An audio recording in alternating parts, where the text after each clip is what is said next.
the friendship is sharing deal. Because I want one of your McNuggets. And I need some of your Quarter Pounder. There's a deal for everyone at McDonald's. Get one favorite like 10-piece chicken McNuggets, a Quarter Pounder, or a Big Mac, and get another for just $1. Price and participation may vary. Valid for item of equal or lesser value. Luxury is meant to be livable. Discover the new leather collection at Ashley with premium quality leather sofas, recliners, and more, all built to last. No matter how many spills, scuffs, or pet-related mishaps come its way, the leather collection at Ashley is made with the durability you need for the whole family. Shop the new leather collection at Ashley and find chairs starting at $499.99 and sofas at $599.99. Ashley, for the love of home. To get the Crime Writers on Aftershow right now, go to patreon.com/partnersincrimemedia. I'm Rebecca Lavoie, and this is Crime Writers On.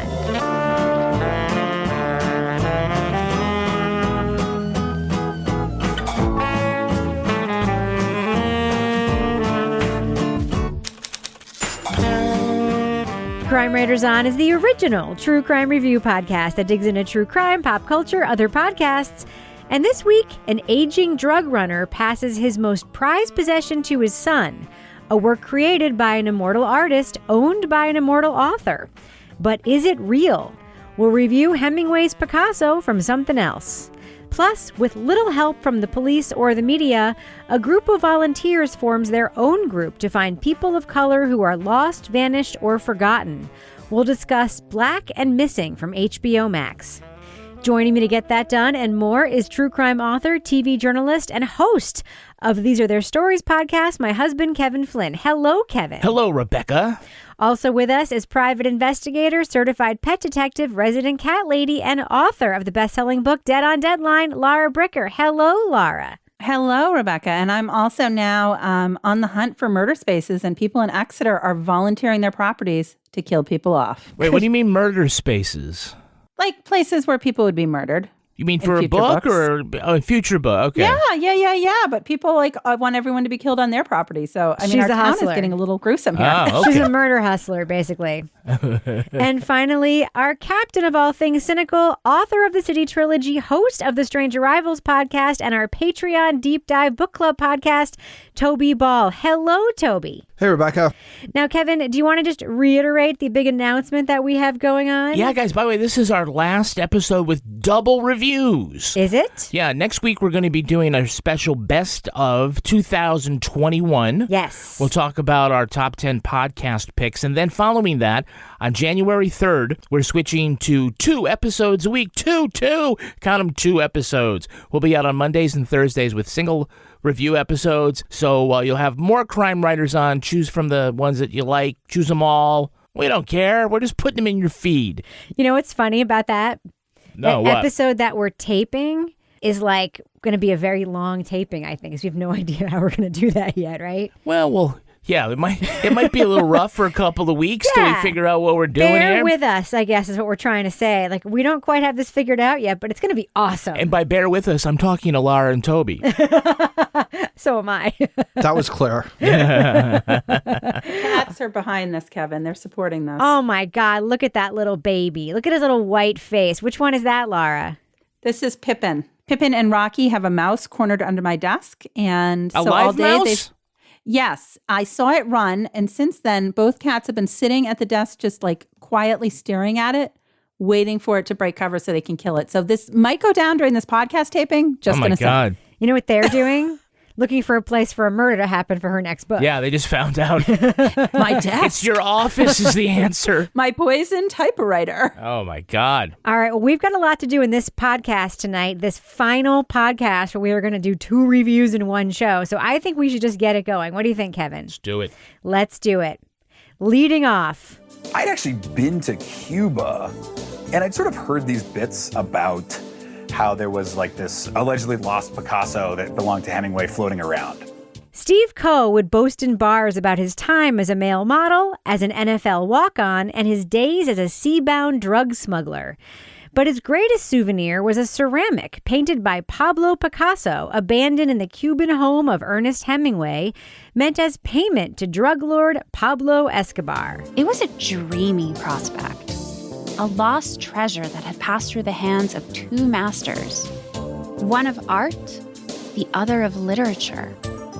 Almost too good of a story to be true. The question left unanswered for years was, is this work of art real? If Coe were correct, it would be worth millions. If he were wrong about its provenance, it meant Coe's great treasure was worthless and his legacy was tarnished. But I want the listener to know right here and now that I ain't full of shit, and I'll bet you $10,000 to your dollar, and you'll lose the dollar every time. In Hemingway's Picasso from Something Else, host Leah Carroll takes us through Coe's swashbuckling life and its effects on his family. It also attempts to learn once and for all if the ceramic is a masterpiece or the work of someone else altogether. Spoiler alert, we're going to be talking about plot points from Hemingway's Picasso. So if you want to remain spoiler-free, go to the estimated time code in our show notes to hear our thumbs up or thumbs down review. All right, Lara Bricker, so you went into this thinking it was going to be an art heist story from your notes. Mm-hmm. Was it? Not really. So I went into this, obviously the title, Hemingway's Picasso. The introduction to this is about this like crazy story that sounds like a cocaine island sort of story where this guy goes to Cuba and gets this thing that's going to be payment for Pablo Escobar, blah, blah, blah. And then all of a sudden it pivots into sort of the family story behind the story. And up until the last episode, that really sort of is what dominates this podcast. And, you know, there's nothing wrong with that. But for me, I guess I was more intrigued by the art angle and the heist angle and the authentication angle. And like, there's just something sort of mysterious in a way that I find really compelling about, like, you know, anything that's like an art mystery, like the Gardner Museum heist, or when there's like a stolen painting or a stolen piece of jewelry. And that wasn't what we necessarily got here. And I feel like the title led me to believe that was going to be a bigger part of this. But that was actually just, as Kevin would say, the MacGuffin. Yeah. Toby, did you think for a second this was going to be a real Picasso? There was no way in hell this was going to be a real Picasso. Agreed. 100% agreed. But a second question, did you think for a second that even if it were a real Picasso, that it in any way belonged to this guy? Because I just found myself thinking, like, if this is a real Picasso, it does not belong to this guy, nor does it belong to this guy's son, nor this guy's family. It would belong to Ernest Hemingway's estate or the state of Cuba or somebody else. Like, you can't just own a thing because you got it. You know what I mean? It was so clear to me that it wasn't a real Picasso that I didn't even go through that kind of mental gymnastics to figure out anything else about it. And I can't believe we had to listen to 20 minutes of people sort of try and talk themselves into the fact that it might be a real Picasso, only to talk to experts who are like, yeah, it sounded really interesting. And then I took a quick look at it and it was very clear from the very instant I saw it that it was not a real Picasso. And then we hear some more of like trying to talk themselves into it. I just want the listener to evaluate through their own head, were all these people lying? Why did all this happen? Their word's not law, and they weren't there either. So I can't get down with that opinion. Don't you think they probably did that like first? I mean, would you do like a super long time reporting something and then wait like till the end? And wouldn't that be the first thing that you did if you were reporting the story? Yeah, and I think if it was a real Picasso, I think the story would have played out a little bit differently. You think? I think you wouldn't leave like saying, oh yeah, and by the way, it's a real Picasso to the very end. Yeah. You leave it to the end because it's like, oh, well, I guess that sucks. That part of the story. But it's totally in keeping with everything else about Steve's alleged hijinks. Kevin, what do you think about the sort of central question here about whether or not this Picasso is real? Well, that is obviously the central question of the whole narrative. Well, it is. I mean, it's in the title, right? The question is not whether or not Stevie is going to be able to fence this or whatever. It really comes down to, is this work of art actually a Picasso? And did Hemingway really own it? Because if it did, I mean, it really would be a super fascinating story. I do like the concept of the podcast because, you know, even some barroom stories are worth exploring. They can be fun. But it just seemed like it was much harder to get it authenticated than it needed to be. They did explain, you know, like, well, the Picasso, he's got to go to his, you know, his asshole son, who's the only one apparently who can tell. And he doesn't want to look at it. So yeah, it's hard to tell, like, you know, Did that happen in chronological order? Was that the last thing that they did? And once they found out that it was fake, they stopped reporting? I don't know. It's the way they wanted to present it. I think at the end, whether it is a Picasso or not, I think you save that for the ending because that's the mystery. Right. Was it very likely that it was going to be a Picasso that we're just finding out about now on this podcast? Probably not. Right. It was interesting to me that Leah Carroll drops details of her own personal story into this podcast, right? Her mother was murdered. Her father was an alcoholic. She describes her very complicated relationship with him many times in the story.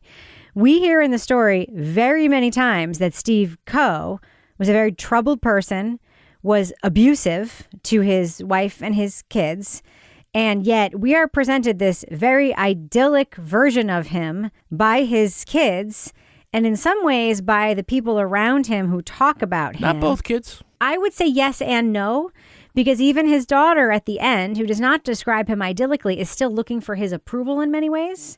She's not going to get it from the will. Correct. But she's still, she's still at the end was kind of disappointed. You know what I mean? There's this sort of sense of like still this longing for him. And I found myself frankly kind of troubled by the framing of Steve Coe in this podcast, especially as it relates to the other thing that we're going to be reviewing later. This is yet another story of a guy who did a lot of bad things and was still kind of walking around in the world and just able to tell the stories at bars. Toby, what did you think about the framing of Coe, not just in the story itself, but kind of by his kids in this story as sort of being this heroic, legendary figure?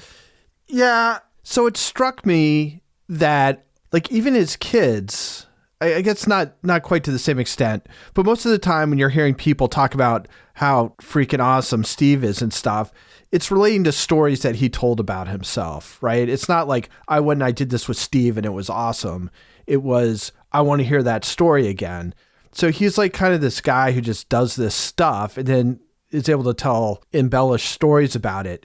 Like the two women, like his wife, whose name was Patron, I think. Yep. And daughter, both seemed fairly clear-eyed about him. And, it's not surprising that the daughter can both be clear-eyed about him and also sort of desire his approval and, especially after he dies. But I mean, she moved to Australia to get to the other side of the world away from him.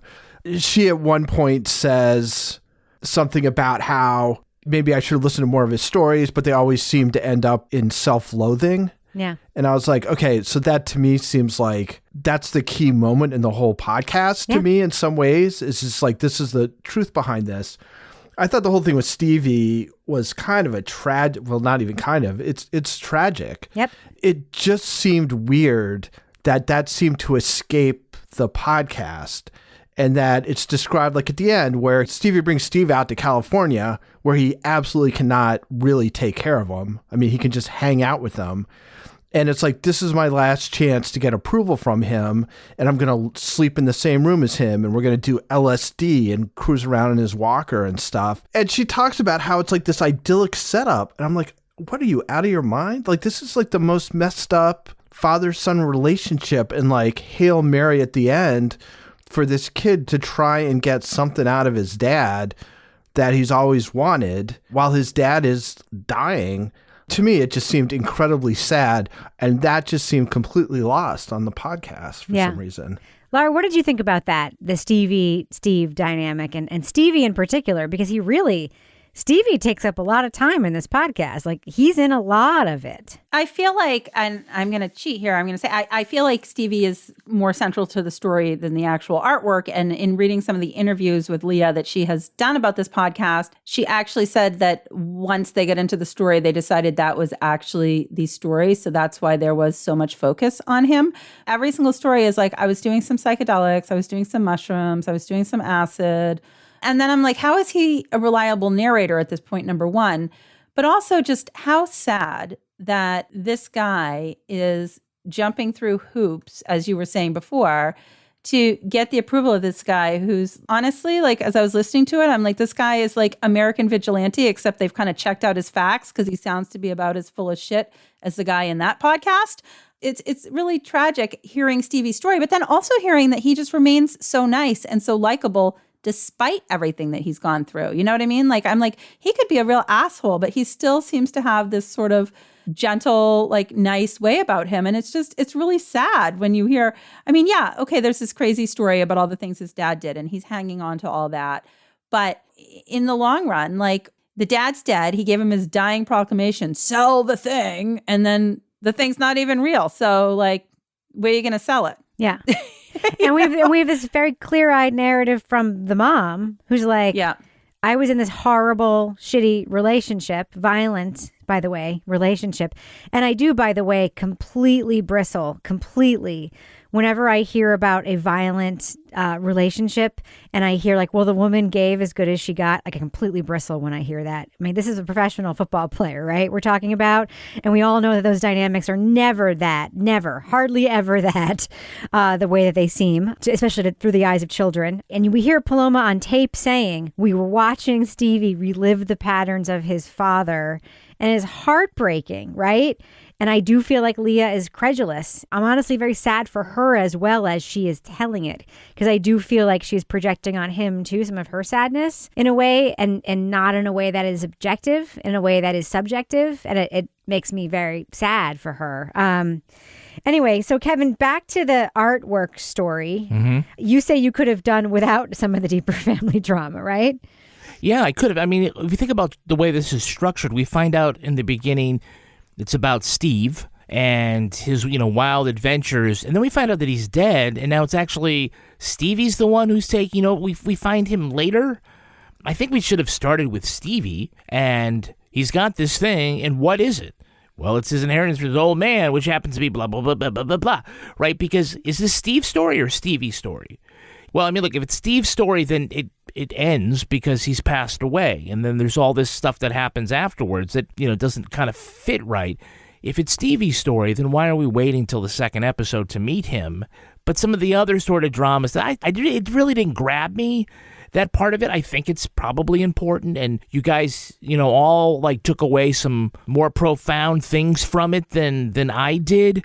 I guess I wanted more of a Murph the Surf kind of adventure. Well, he makes a cameo in this. He does make a cameo.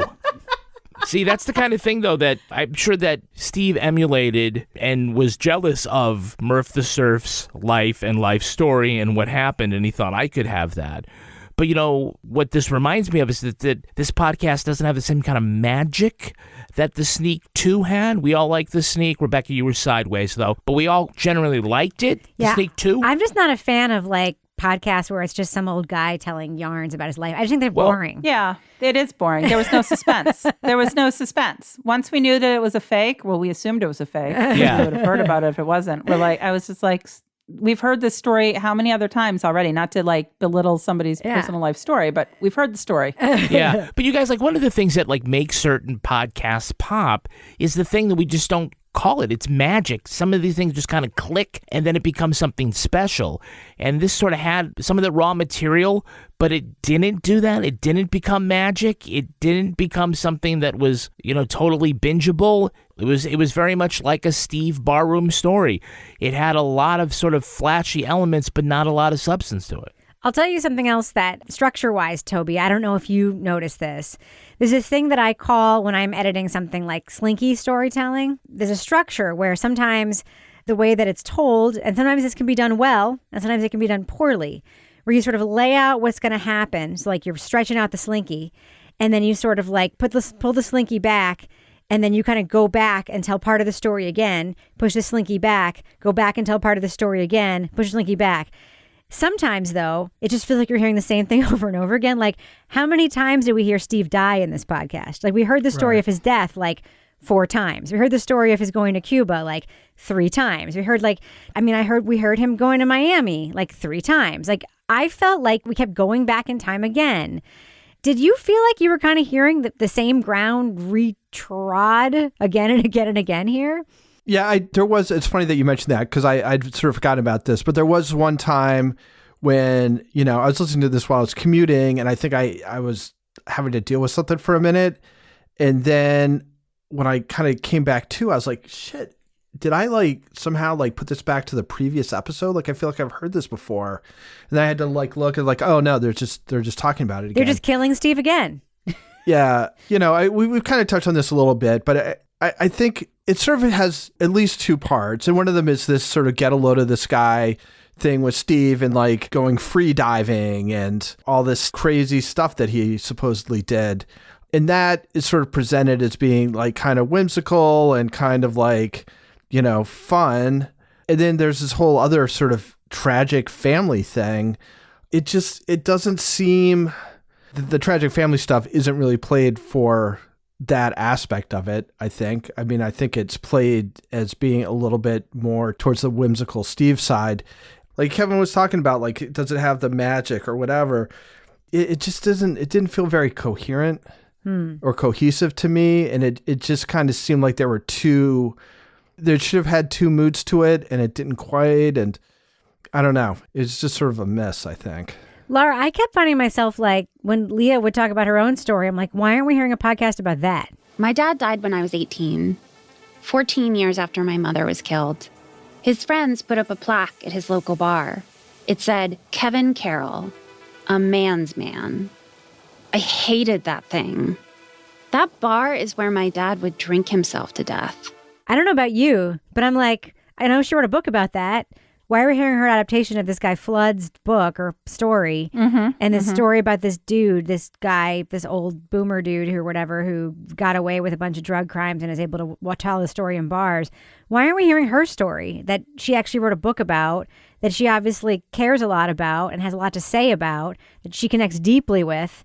Like, why aren't we hearing... Because she's not a one-trick pony. She can talk about other things, too. But I know that. But why aren't we hearing something that's closer to her? It doesn't have to be that, but... I think that she thinks, and this is the thing, like at first blush, you think this is going to be a sexy podcast. Hemingway's Picasso. You're like, ooh, Hemingway and Picasso, two people that are very interesting. So I think that's like a hook. And I think she, as a journalist, is like, oh, I've got Hemingway and Picasso. That's a hook.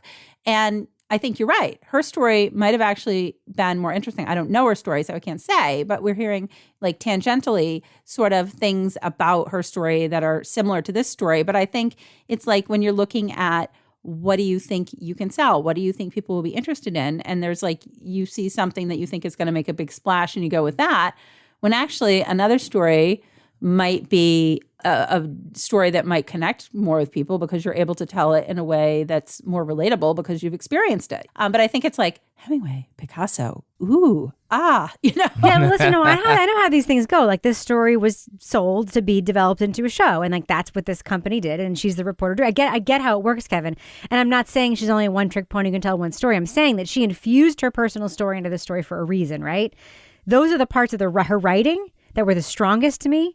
When she was talking about personal stuff, not just her own personal stuff, when she was talking about the family's personal stuff, when she made the podcast personal for any of the characters, that for me was when the writing was the strongest. Well, I didn't really want to hear so much about Stevie's family, so I don't know how much I would stick around to hear about Leah's family. What do you think about the writing, But I think, I actually give Leah credit because I do think she was writing above the quality of the raw material here. She really was putting an effort in some strong writing. There were some really good passages in some places, you know, talking about trying to avoid a ghost. And there were a couple of little things, you know, some phrases there that, you know, I can see that she's really trying to you know, make that part of the podcast sing. But, you know, overall, I feel like it didn't really come together. Yeah. Well, I think we should do what we do. Let's let our listeners know, should they check out the podcast, Hemingway's Picasso? Laura Bricker, what do you think? Thumbs up or thumbs down for this podcast? This is a tough one because I went in and I was like, this sounds like it's going to be really interesting.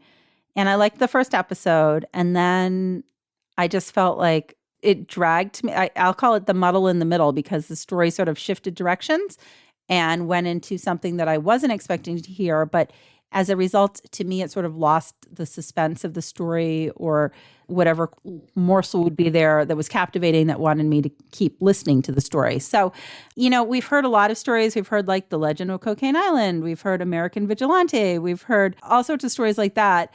I guess my question is what would set this one apart except for the Picasso and Hemingway connection? And I don't want to give any spoilers, but I didn't leave feeling that way. So thumbs down. There's plenty of other things to listen to. And I'm sad because I really wanted to like this, but I just really didn't find it that compelling.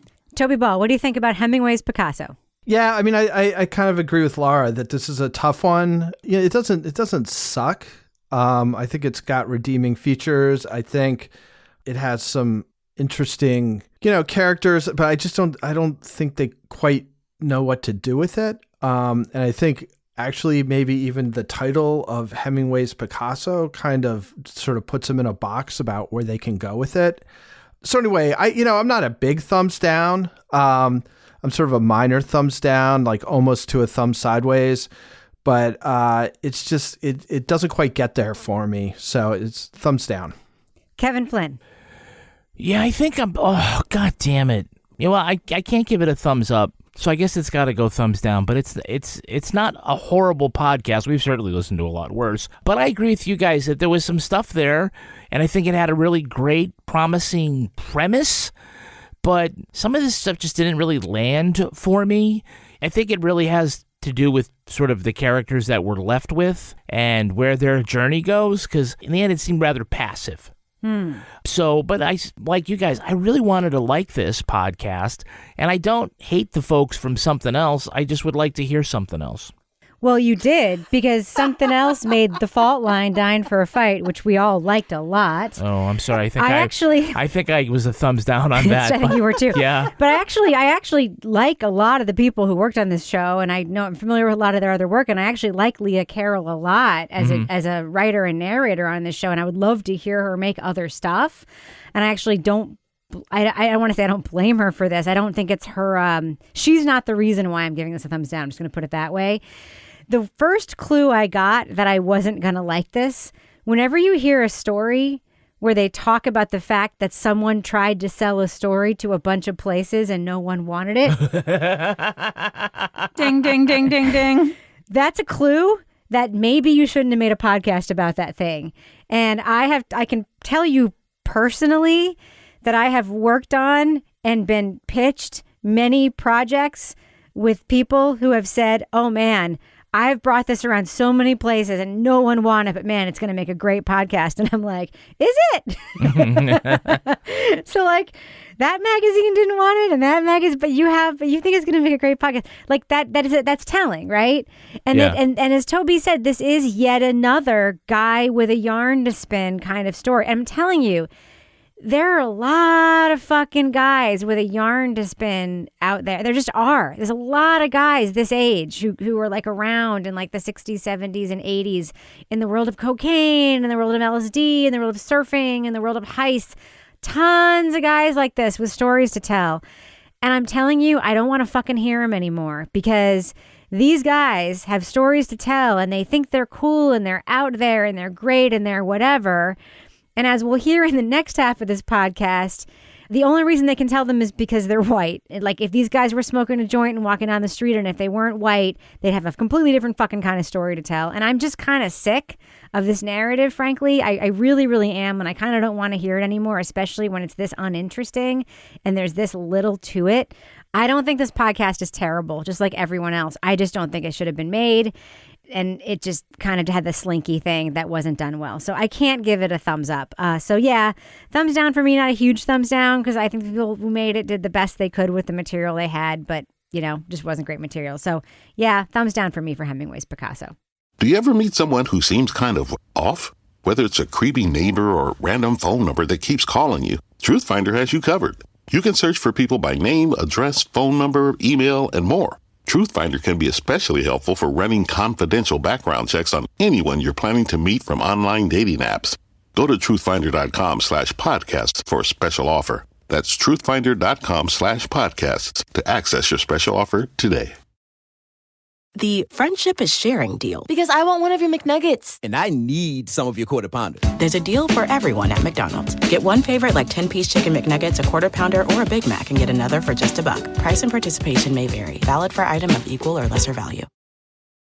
Luxury is meant to be livable. Discover the new leather collection at Ashley with premium quality leather sofas, recliners, and more, all built to last. No matter how many spills, scuffs, or pet-related mishaps come its way, the leather collection at Ashley is made with the durability you need for the whole family. Shop the new leather collection at Ashley and find chairs starting at $499.99 and sofas at $599.99.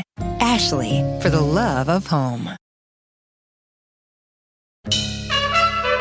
Here we are, Kevin, in the business section. It's the business section, everybody. And you have a pitch for our listeners who are not patrons right now, Kevin, on our Patreon. What is that pitch that you want to make? Well, give yourself the gift of Patreon. Treat yourself. Treat yourself. Look, we've got 250 exclusive podcast episodes, all sorts of crime writers on after shows. What a great stocking stuffer that would be for someone in your life. Someone in your life, give it to yourself. The hell? Rebecca, you don't get a Picasso and hope to let somebody else take it, right? I'm going to be honest with you, Kevin. No one in my family ever buys me the stuff I want. I always just buy for myself. Buy it for yourself. That's right. Look, but I want to say that I was going back and looking at stuff, and we had quite a few folks that left Patreon in the spring of 2020. Why? Because of the pandemic? Oh, I'm sorry. Yeah. That was very insensitive of me. Yeah, why? What did you say, Rebecca? That was a long time ago. I'm sorry. Well, no, but, it feels like a long time ago. People's situations change, financial and whatnot, and we understand that, and that's fine. But a lot of folks kind of left, and they haven't come back yet. Maybe you haven't thought about it. But just a little reminder, hey, please come on back if you can. There's also, if you do an annual subscription, you can get 10% off the year. So kind of join us on Patreon. 10% off for the year if you do an annual subscription? Yeah. That's a good deal. By the way, when I said why, I was also thinking maybe we did something bad. I was like, what did we do? We talked about Tiger King. Okay.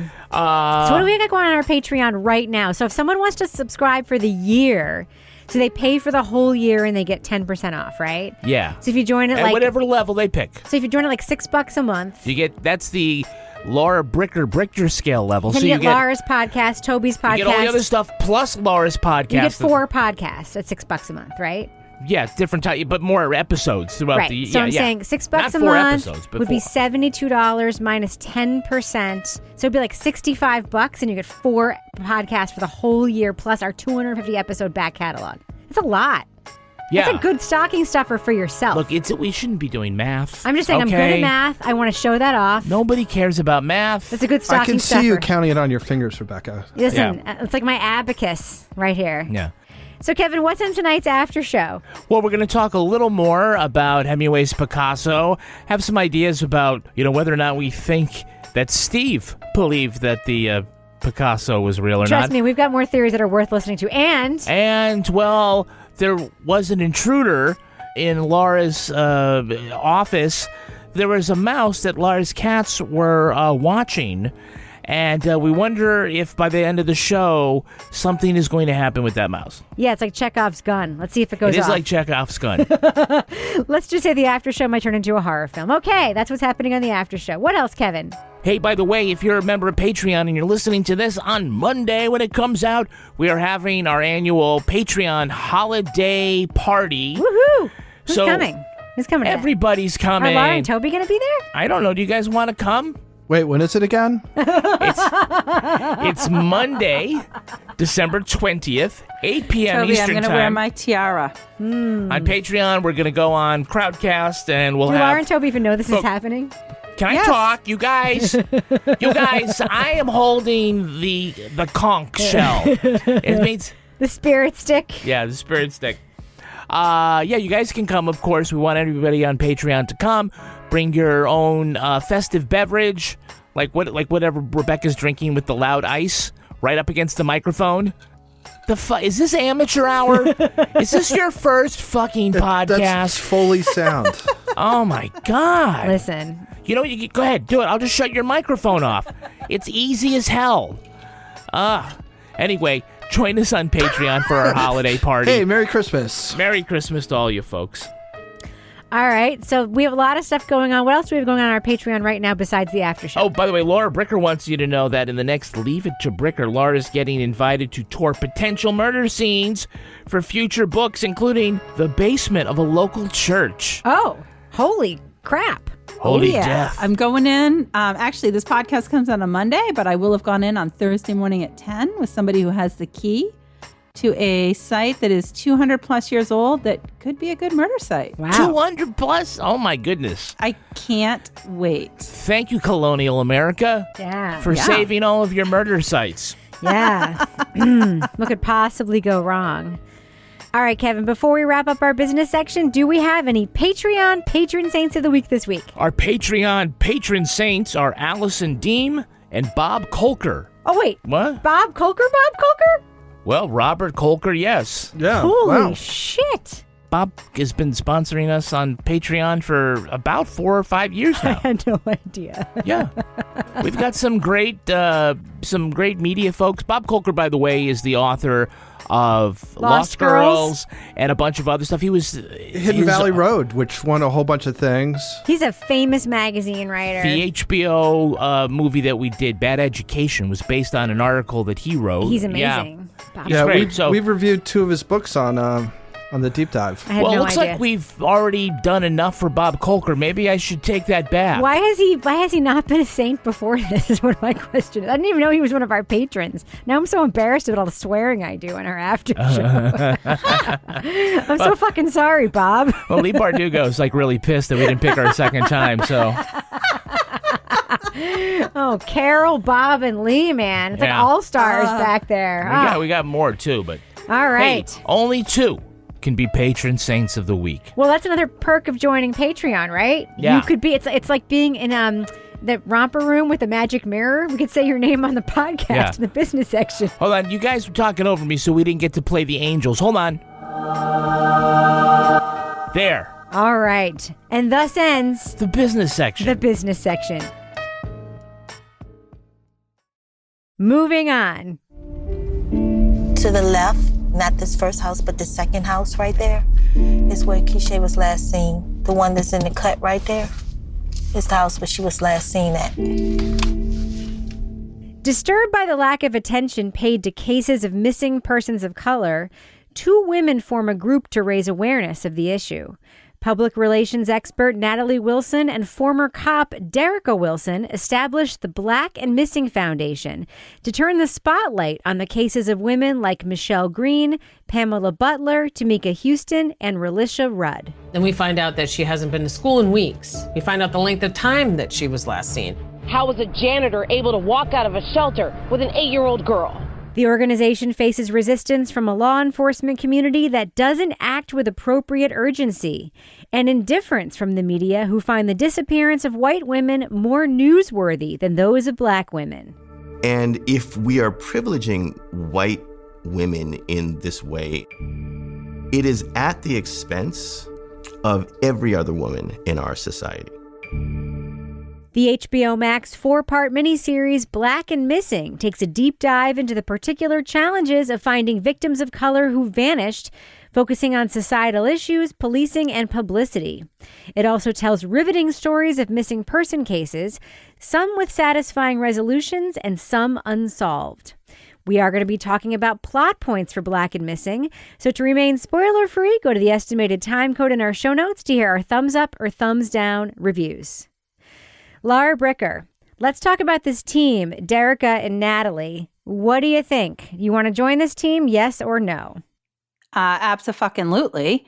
Yes, they are like a powerhouse combo. I mean, we have one who's a former police officer, one who's works in public relations, but they are like boots on the ground. They are out there doing everything. When you see them in action, handing out flyers, canvassing neighborhoods, getting media coverage, talking to family members on the phone, maintaining their humanity through all of that, and also just advocating for something that, seriously, as I watch it, I'm like impressed by them, but I'm also like pissed that they have to do this, and that cases that, like, when you hear about them should have more police coverage, more media coverage, are not getting that. You're like, what the fuck? I mean, good for them for going out and putting themselves out there and taking this on, but also it just really highlights the rage. For me, I was just like, Rrr! When you hear about these cases that weren't getting the attention that was deserved and that was needed to hopefully bring a resolution and bring some sort of ending that is closure. And yeah, I would definitely go out with them. I love both of them. And I also wouldn't fuck with them because they're getting shit done. I'm always amazed that it's like ordinary people that just say, this needs to be addressed, and so we'll do it. I think that's great. Look, if you are a rich, powerful person, it's kind of expected, like if you're Bill Gates, yeah, great. Thanks for helping. Kim Kardashian, thanks for helping to try to cure, malaria in third world nations. That's fantastic. You kind of have the resources for that. These sisters-in-laws, they're not rich. I don't even know if they're making any money on this to buy groceries to do this kind of work. But they just decided we're going to do it. And I always find that amazing. So, Toby, we do hear earlier that it is this combination of law enforcement and public relations that are the two things that are needed, right? So is this the magic combination that these two women have these two backgrounds, or is it just the drive and their own personal stories? Because they do really seem to have exactly what it takes, and they really seem to be getting a lot of shit done. And also, their personal stories seem to be driving them. I mean, I'm thinking in particular about Natalie's story, her son being arrested and incarcerated, something that we see happen kind of in real time as that story unfolds, as they're making this documentary, and what ends up happening to him and the cop who arrested him. We'll talk about that later. That's the magic combination is the media, right? I mean, and obviously the law enforcement side, but the media and the attention seems to be the magic here, right? Yeah, I mean, it seems like, or at least their theory is, and it certainly seems right, is that to get things accomplished, you have to get media coverage because that puts pressure on the police to, investigate the case. Well, they talked to John Walsh. Is that his name? Yes. Yep. Yeah. Mm-hmm. So they talked to him about America's Most Wanted and the success he had. And there's that story where they go on The View and within, hours have found one person who's missing, and they tried again and without success. It will really be a wonderful thing to reunite this family. We will be right back. Just 14 minutes after the show aired, we received a tip that led us right to their daughter. It's clever that that's the strategy. It's a little crazy that decisions made in editorial rooms are driving what police are spending their time investigating. That doesn't make much rational sense to me. But, again, I think this is where, one of the critiques of our justice system and law enforcement is if they're not going to use resources equitably, then maybe that's what you have to do to put pressure on them. Basically, if you're not going to investigate Black disappearances with the same vigor or the same percentage of time per case or whatever as you do white cases, there's something fundamentally wrong there. And it's hard to know how else do you put pressure on them if you're not getting it into the press. And I don't know what the answer is if it's not that. One of the things I loved was, first of all, the fact that John Walsh is in this and the way that they used him in this, I thought was so clever. Because it's very easy to sort of look at John Walsh and America's Most Wanted as this iconic thing. But the fact that they went back and looked at that case, which was an iconic case that really sort of changed the way that media and criminal justice collide. But the fact that Natalie said when it was we want to make our website, what do we want to look like? We want to look like America's Most Wanted's website. Mm-hmm. We wanted to look like the white media website looks for cases like this. And she's extremely deliberate about it. And it's what do you want the media coverage to be? We want Black media to cover these cases the way white media is covering white cases. Yeah. We just want it to be, if white media is not going to do it, we're going to have Black media, we're going to get them to blanket it the way. And it's just it's so, the deliberateness of it and the pressure that it puts, I just think is so fascinating. But Kevin, where it starts is, They talk about when a Black person is missing, the assumption is, even if it's a child, that it's somehow the Black person's fault. The runaway thing was astonishing to me, that the assumption always goes to the runaway thing. I think that doesn't happen with white kids. We know that if you're classified as a runaway, you do not receive the Amber Alert.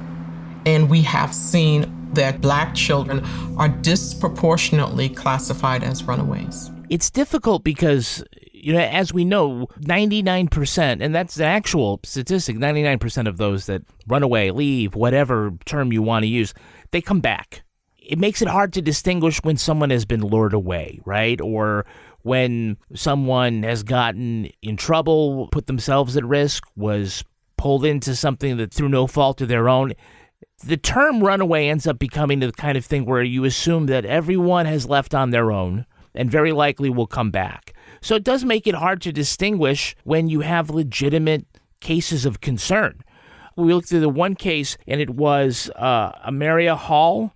She was a teenage girl who apparently, started chatting online and got, lured into potential sex trafficking ring. Kind of just left home. It took one cop who happened to be a black cop saying, look, oh yeah, all this stuff, this doesn't sound right. Hadn't done this behavior before, went away with somebody that wasn't a friend. This is... Well, her mom knew it wasn't right. Right. But you're right. Your mom knows. It's difficult to, break that mindset.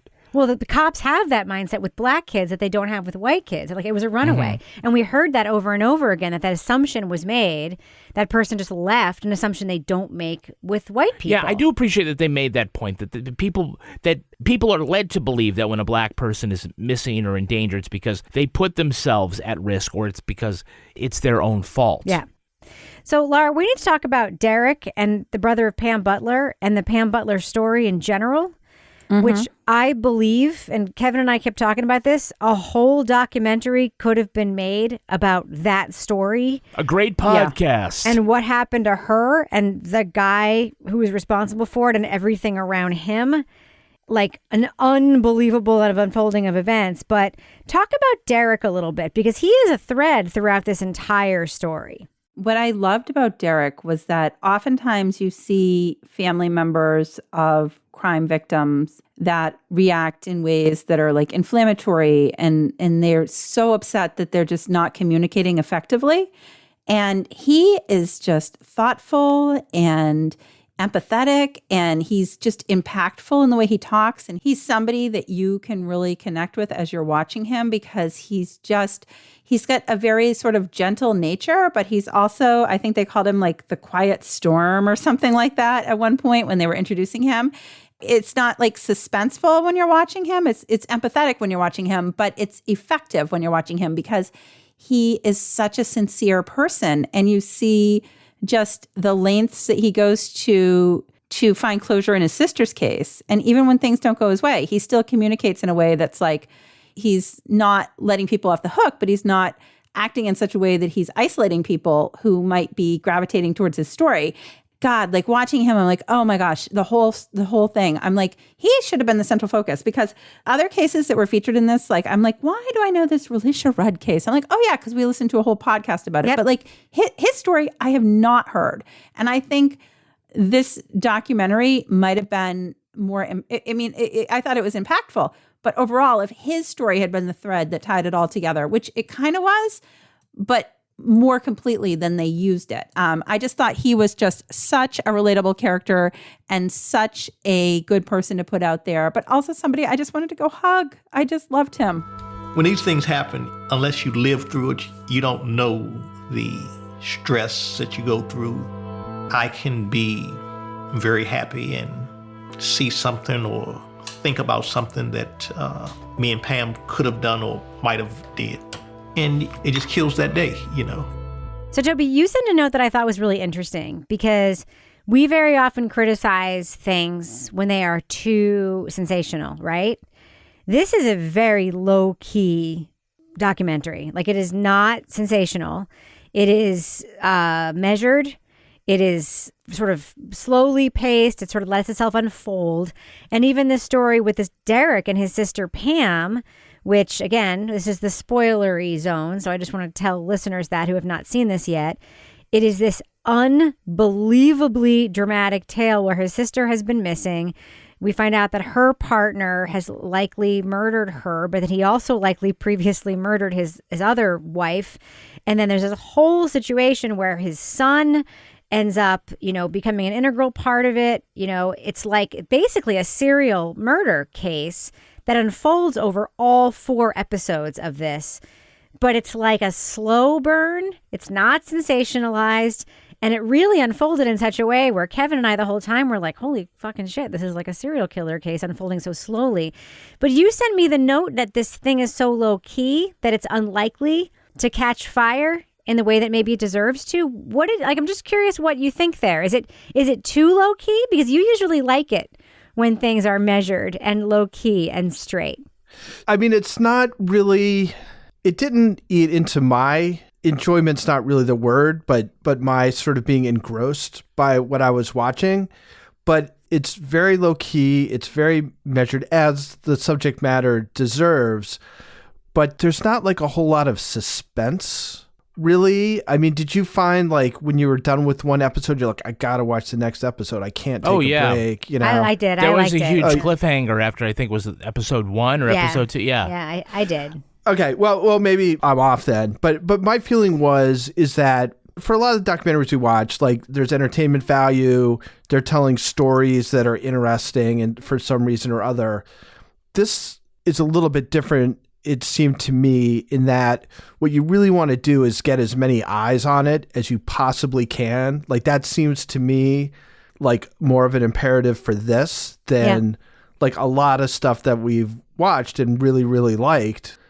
But then the way it's produced is almost counter to that, in that it's not, you know, I just wonder if it's the kind of thing that has the potential to blow up given how low key it is. Yeah, you actually hit on something that I asked Kevin when we were watching it. So I posed this question to him because there's an endless number of stories that could be told here, right? And these two women are fascinating, and Derek is fascinating. And I found myself wondering, couldn't this be like a really freaking great like weekly series, or like a really great like 8-episode annual, like this is this season of Black and Missing? Like, I agree with you. Like, it could be an event series. Like, I think the material is there. Is that what you're trying to say?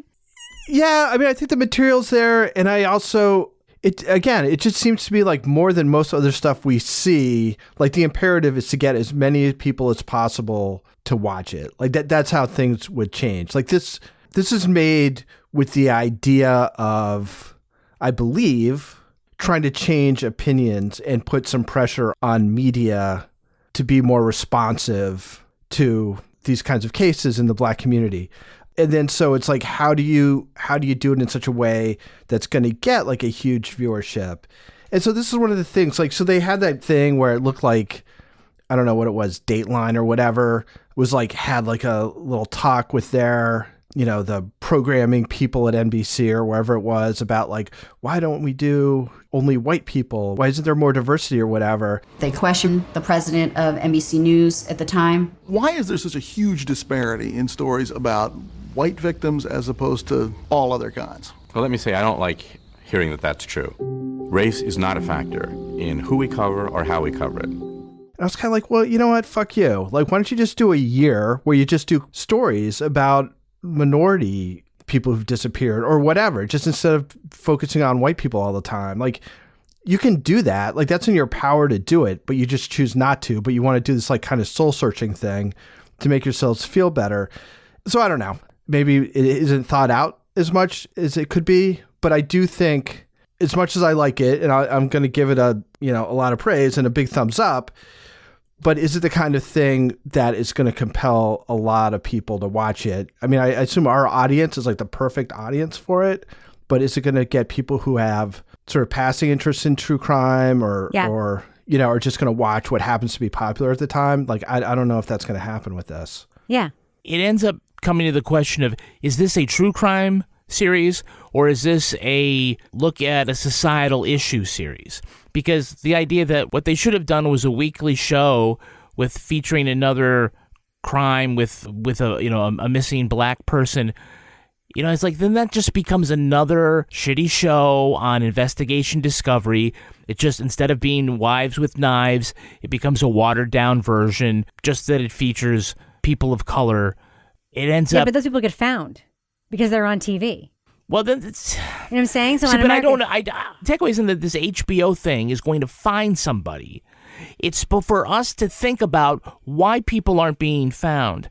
And the goal is not necessarily everybody's got to get on 2020.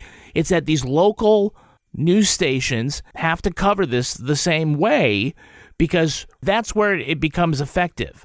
right? The fact that, all these people came out looking for Relisha Rudd was because it was saturated in the Washington, D.C. media market. And it didn't get picked up nationally, right? It's hard to figure out why some things go national, why those... It's not hard to figure out because it's people peddling the stories that are get paid to do that. That's actually a thing. The story peddlers who do that. It's actually story brokers who actually sell those stories. Yeah, but there's also a demand thing. It's really sometimes just hard to tell what's in the news cycle and what kind of weird thing it is. But the proof is in the pudding that whether it's conscious or not, stories about black victims don't get the same kind of hype and coverage on a national level as stories about Gabby white Petito, women. right? Yeah, that's the latest one. Yeah. Natalie Holloway, John Bonet. Yeah. Go ahead, Laura. Well, I was going to say that's like super timely because everybody was talking about the case with Gabby. And I saw all over my social media feeds on Facebook and Twitter, everywhere, people talking about like, why aren't women of color and people of color getting the same attention that she's getting? And I think at one point, like even her father came out, and I don't know if it was just because everything that was going on, and was saying like, everybody should be getting the same awareness and everybody should be getting the same attention and do it for Gabby or whatever. But, so I think it's time. Obviously, this was in the works for a long time, but it's timely that it came out this fall after that case did get so much attention for specifically that reason, which, what did they call it? Like missing white women syndrome or something? Yep. Yeah. So, it's timely. And it also, I have to say, definitely for me, like as I started watching this, Connie Walker was like heavy on my mind as I was watching this because she has been just so good at shedding light and awareness on this exact same issue with Indigenous women. And there's another show out this fall. I think it's something about missing in Montana, which is about missing Indigenous women in Montana. I don't think it's something she did, but I am sort of glad to see that it's not necessarily like super mainstream media outlets. I mean, HBO is, but like there are shows that are starting to, and podcasts and documentaries, trying to sort of make this a little bit more equitable in terms of how we are raising awareness about people that are missing. It seems like everybody's saying this would be better if it were something else. I disagree. I think this is just what it needs to be. Maybe there should be other things. There ought to be other things. But again, if we think that Investigation Discovery is going to suddenly take up the mantle and do some quality real-time true crime stories that are going to benefit missing people as opposed to retelling, the latest murder story 15 different times, we're going to be disappointed. Listen, so I would rather see, and I'm going to be really honest with you, more like marginal, shitty true crime stuff about missing and murdered people of color than more marginally shitty true crime stuff about pretty white women. It's not true crime stuff. It's news. No, I know. News needs to cover. True crime is secondary market. So let me put it this way. So we just listened to Believe Her, right? Mm-hmm. One of the best podcasts of the year. I think we all agree. Mm-hmm. On Investigation Discovery, there's a whole silo of shows about criminalized abused women that are branded as criminal women, Snapped, Wives with Knives, etc. These are all women who are victims of domestic abuse, who the reason they snapped was they were victims of domestic abuse. And these shows frame them as women who, quote, snapped, right? Mm-hmm. That is shitty ass true crime, right? Not good, not good, not good, not good. Those should be gone, right? Mm-hmm. I'm not talking about those shows. I'm talking about shows like 48 Hours. I'm talking about shows like, Dateline, right? That focus on the Lacey Petersons, that focus on those cases, that are, they're doing journalism, middling, journalism, focusing on these shows. I'd rather see more of those shows be about people of color. I would. This is why, by the way, I give Payne Lindsay a lot of fucking credit for making Up and Vanish season 3 about a missing Indigenous woman in Montana. Like, say what you want about whether or not you love or hate that podcast. He chose that topic for a reason, and I really fucking appreciate the fact that he did that, right? That was intentional, and that was that's like the right thing to do, and I really wish more media outlets did that. I think that's more what I meant.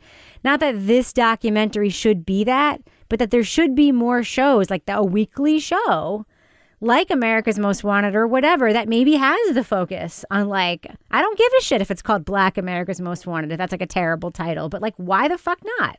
You know what I mean? Like, why not? I guess. Why not, Kevin? Why not? Kevin's like moving on. No, he was looking at the script. the ideal thing is that you get police departments to take a look at how they're allocating resources. Like exactly. That's the ultimate goal, right? And then the media is basically an instrument in order to achieve that goal. Whether it's the common wisdom or it's just what they've kind of come up with is you can't make enough phone calls to the detective's room to get them to actually do something. Like that doesn't work. Mm-hmm. Like what you have to do is you have to have them sort of shamed publicly in the media in order to compel them to do stuff. So I guess if that's the way you have to go about it, you have to go about it. But when people talk about, police reform, there's a lot of aspects to that. But I think one of the aspects is that it's a justice system that treats people equally. And if somebody's missing, it doesn't matter what race they are, they're going to get an equal look. And that's just absolutely not what the case is right now. Yeah. And we can't overlook the fact that Natalie's own son was a victim of a justice system that does not treat people equally, right? Yeah. Yeah. It was pretty clear from that camera in the cruiser. He did not cross the yellow line. Yeah. Fruit of the poisonous tree. And even if he had crossed the yellow line, did he deserve to be in prison for 2 years for having a little bit of pot in his car? No. Fucking well, no there way. were other No. hard drugs there that were probably planted. They were definitely fucking planted by that cop. Yeah, because that's what that cop did. How is that cop not getting arrested? How is that cop not getting arrested? I don't know, Kevin. How do you think that cop's not getting arrested? Welcome to he's America. A cop. Yeah, I know. Welcome to America. Well, at least they let everybody. Well, I don't know everybody. They certainly let Elon out. They should be letting everybody else out. After 2 years of being away from his family. Yeah. Fucking criminal. The fact that Natalie is able to still do this work and not just burn the world down with a blowtorch, which is what I would probably do. It's amazing to me. The grace and determination that everyone in this story has. It's incredible to me. And I have just so much admiration for every single person in this entire thing. Hey, one last thing I want to mention. And she talked about that, Rebecca. Yeah. I think it's you forget that human toll when you see people that are so strong out there advocating. You forget that, there are times that, behind the scenes, they're stealing themselves to get back out there because this is heavy and it does take an impact on you. So I thought I was glad that they showed that side of her. I just want to say that I'm glad that they ended the series with a couple of what we would call brights or kickers, just sort of more uplifting or at least satisfying storylines, right? Because some of it gets pretty dark. It's good to kind of end with a couple of wins as almost like a palate cleanser. You have the story Monique Smith finding her sister. There's a conviction in Pam's case. The only downside may be that it leaves the viewer thinking, oh, the situation isn't as bad as we thought it was those last 3 episodes, because we're not walking away really depressed. And that's, I think, sort of the caution you have to, no. All the shit that you were worried about for 3.5 episodes, yeah, that's still a legitimate concern. We're just, not going to send you off with another completely horrible gut story. Punch, yeah, another gut punch. Yeah, those sisters finding each other after being kidnapped. Oh my God, I can't even. Way to go, 23andMe. I have problems with you, but sometimes you really come through, right? Yeah. And I love how she said, we got the same dress. They were wearing the same skirt. They were the same skirt. Legit. They look like twins. All right. Well, I think we should do what we do. Let's let our listeners know, should they check out Black and Missing on HBO and HBO Max? Laura Bricker, what do you think? Thumbs up or thumbs down for Black and Missing? I'm going thumbs up. I think that there were things I would have done differently in this. First of all, releasing this, right in the beginning of December when everybody is watching these really light Christmas movies. It's kind of a tough time of the year to be going into this type of story. And I'm not saying that this story shouldn't be told and awareness shouldn't be raised, but I was like, oof.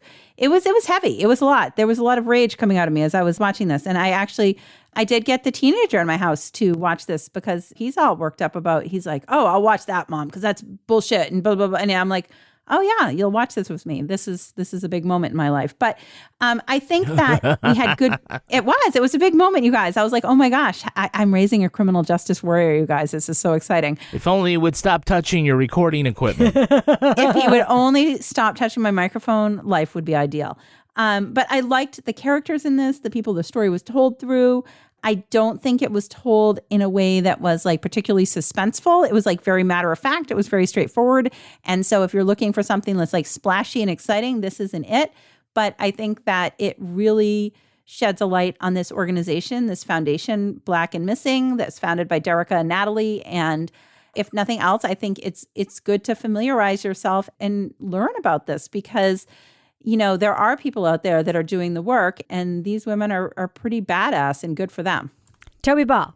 Yeah, I really liked this and admired it, and I hope as many people as possible can watch it because I think it's very important. It's a lot to process, but it does a very good job of showing, you know, the way our justice system addresses issues in the Black community versus issues in the white community. And this isn't obviously comprehensive as far as that goes, but it is like one large tragic aspect of that situation. At times I was thinking about when we watched Philly DA or Philadelphia DA or whatever, because they seem like you could watch them together to kind of see from sort of different approaches some of the issues with our justice system. So anyway, it's a really big thumbs up. I really encourage people to watch it. Again, as Laura said, and as we talked about, if you're skipping straight to this and you didn't listen to our discussion, you know, it's not flashy. It's very reserved, but it's super important, and I hope people watch it. So I'm a thumbs up. Kevin Flynn. I'm also a thumbs up. I certainly went into this believing that it was going to be a story, you know, looking at a topic. I was actually kind of surprised that it also had a true crime story woven in. Usually we see the opposite of that. We think it's like a true crime story, and then we are sort of like secretly given the primer on whatever the issue is. So I was surprised and pleased that we got both. It's nonetheless a very interesting and important topic to look at. And man, I just believe like that it's great that we have people that are willing to take up the mantle and try to set things right the best they can. We know they're not going to solve the problem, but they have shown us a way to make it better. And I'm hoping that the work that they do can be emulated in other metropolitan areas where this is a real issue. So, Kevin, can I ask you a question? Yeah. Were you surprised by how many stories they were able to pack into these 4 episodes? Yeah. Because I they was mixed too. It through, yeah. I will say I'm giving this a very big thumbs up because that was a huge surprise for me. They really put the stories of so many people into these 4 episodes and told them so richly and so deeply and introduced us to so many people and so many different kinds of a lot of different kinds of stories. You know, kidnappings, domestic violence stories, sex trafficking stories.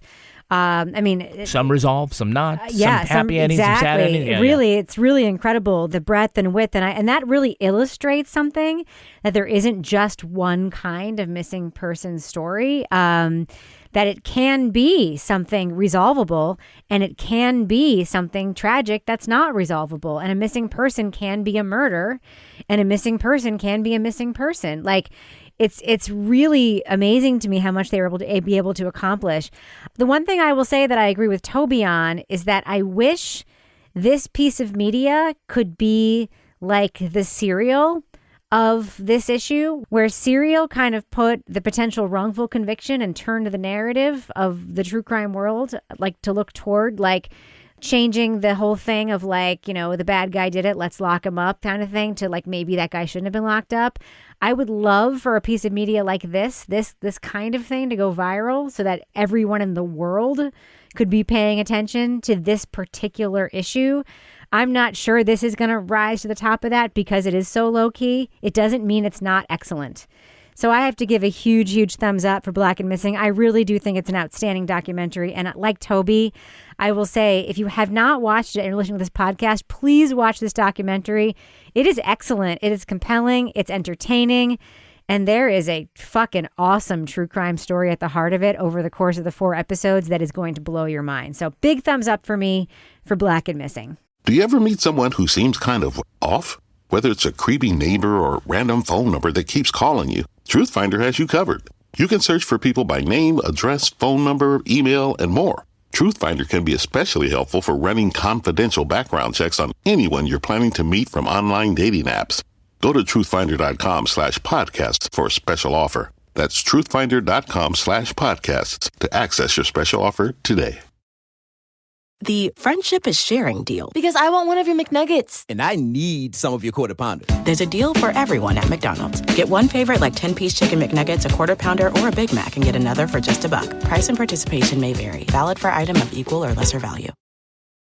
Luxury is meant to be livable. Discover the new leather collection at Ashley with premium quality leather sofas, recliners, and more, all built to last. No matter how many spills, scuffs, or pet-related mishaps come its way, the leather collection at Ashley is made with the durability you need for the whole family. Shop the new leather collection at Ashley and find chairs starting at $499.99 and sofas at $599.99. Ashley, for the love of home. Now it's time for my favorite part of the podcast, a little something I like to call the crime of the week. A takeout restaurant in Manchester, England, had to give a refund to a customer who complained about their food. The problem? The ice cream was cold. The order was placed using the Just Eat delivery app, which also granted the refund. Restaurant manager Hassan Habib is steamed. He said the customer ordered 4 milkshakes, a cheesecake, and the ice cream, and got all their money back by selecting the, quote, food was cold option on the app. Habib said the order was obviously fraudulent, the online equivalent of the chew and screw. Habib is organizing other restaurants to protest the app's refund policies by switching it off for an hour. They want more protections against fraudulent claims. Just Eat says it changed its policies to make customer refunds easier, but it will allow restaurants to dispute any complaints beyond their control. It is possible, however, that the complaint was made in good faith. The customer may have believed the meal was too cold if he thought he ordered clam chowder. Ew. Panel, why do you want a refund from your favorite restaurant? Laura Bricker, why do you want a refund from your favorite restaurant?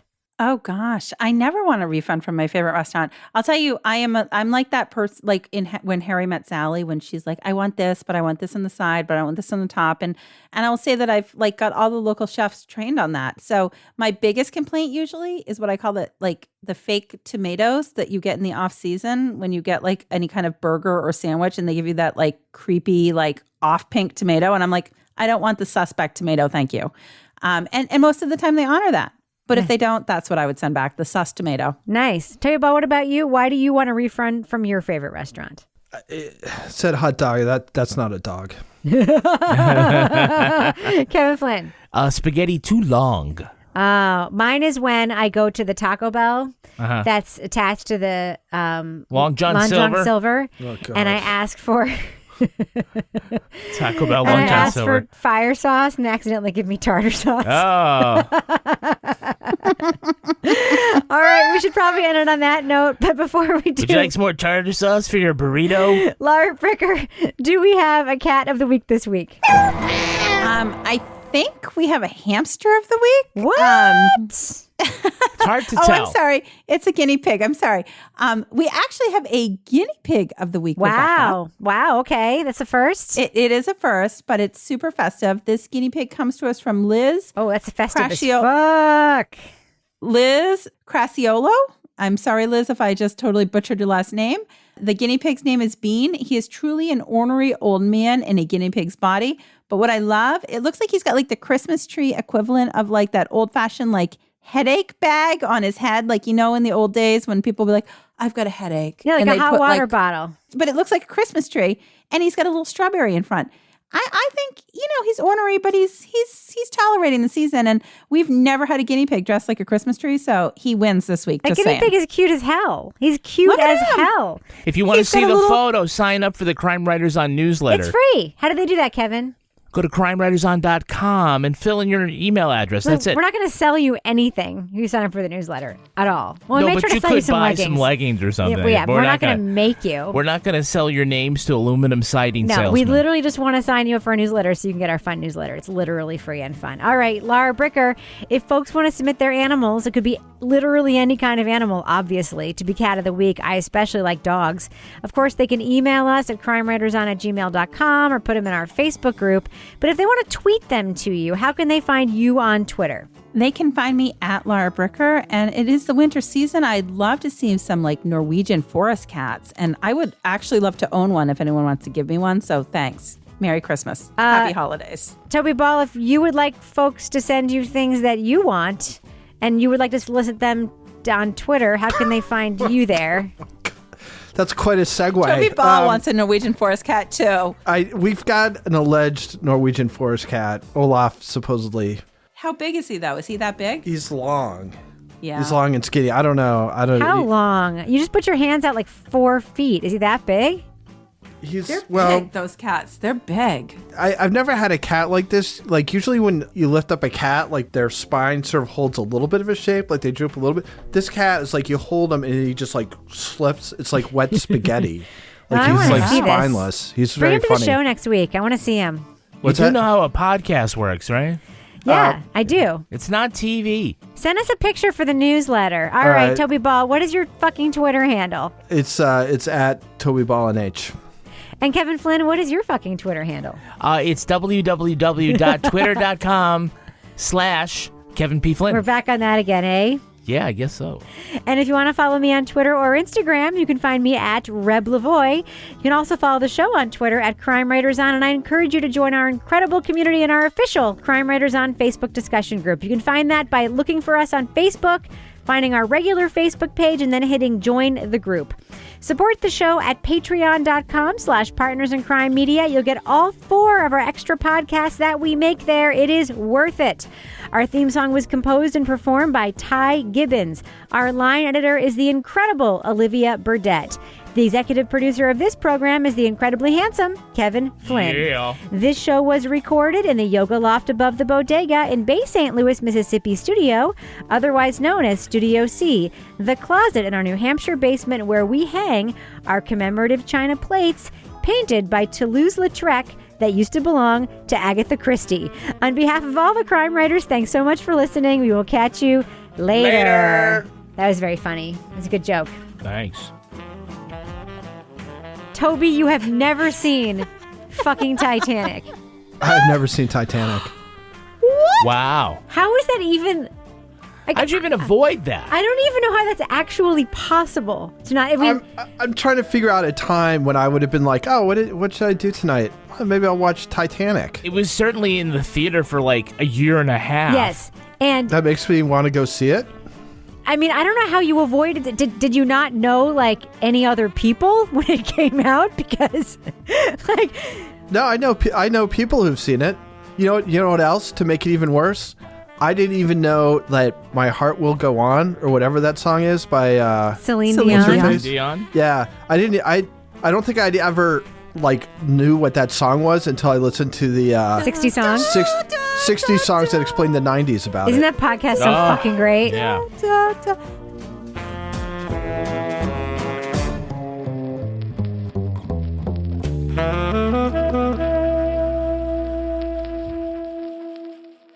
Partners in Crime Media. Luxury is meant to be livable. Discover the new leather collection at Ashley with premium quality leather sofas, recliners, and more, all built to last. No matter how many spills, scuffs, or pet-related mishaps come its way, the leather collection at Ashley is made with the durability you need for the whole family. Shop the new leather collection at Ashley and find chairs starting at $499.99 and sofas at $599.99. Ashley, for the love of home.